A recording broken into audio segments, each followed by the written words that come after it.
there. Why do you feel you guys, with some regularity, struggle with defending the three? Other teams coming into this building, getting 8, 9, 10, today 12 made threes against you guys. Well, in the Big Ten Conference, we have been guarding the three pretty well. I mean, it's an indication that we've defended the three pretty well.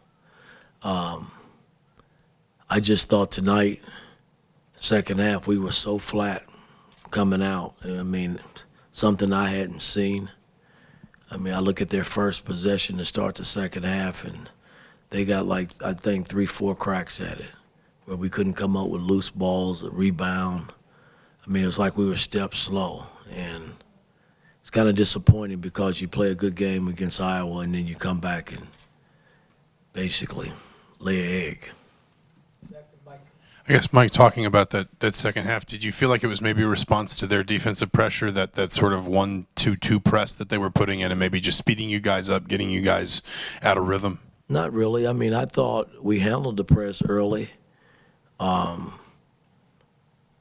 the lead based on them doing the same thing. I mean, we didn't have I think we had 13 turnovers. So that's in the ballpark in terms of where we want to be at 12 or less. So I didn't think the press really hurt us. I thought defensively our switching and recognizing, they run a lot of what we call ghost screens. We just didn't handle them correctly. I mean, we weren't up to touch tonight. I mean, it just thought we had good intentions when we started the game because we came out aggressive and it just kind of wore away. That effort in the second half, I mean, do you want more fire from your guys in response to that? I mean, who are you looking to? I mean, can you coach them out of that, or is that something that players have to recognize and kind of show up and do do it themselves? Well, sure, I want more fire. I mean, come on.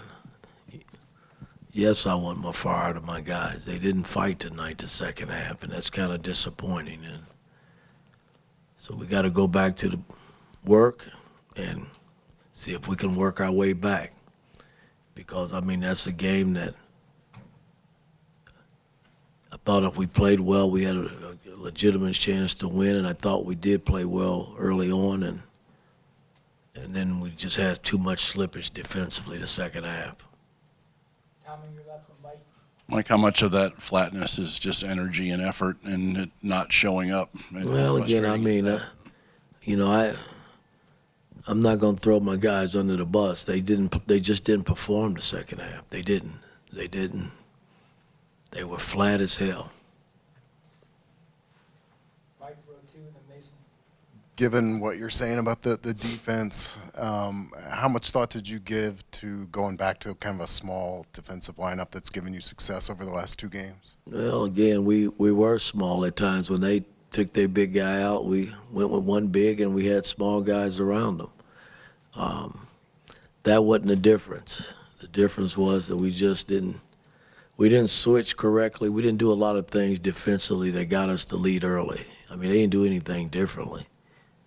And we just got to be better over a 40-minute ball game. Coach, have you kind of seen anything that lends your team kind of susceptible to those long runs out of the second half that you guys have given up this year? Well, I mean, we've had our ups and downs when it comes to that. Ain't no doubt about that. But, again, I look at the points. You give up 85 points, you're not beating anybody in the Big Ten doing that.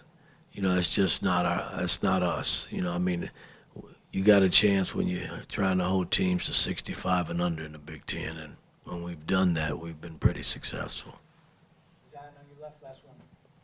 Mike, when you look at the offensive rebounds Penn State had or some of the turnovers you had, it feels like at times it's just a waning focus from your squad. What do you feel like leads to those moments? Well, again, I mean, the course of a game, you have breakdowns, and I thought tonight the fact that we were flat, we just didn't have anything going the second half. I mean, they dictated everything from the very beginning, and once we fell behind, it was just tough to get back.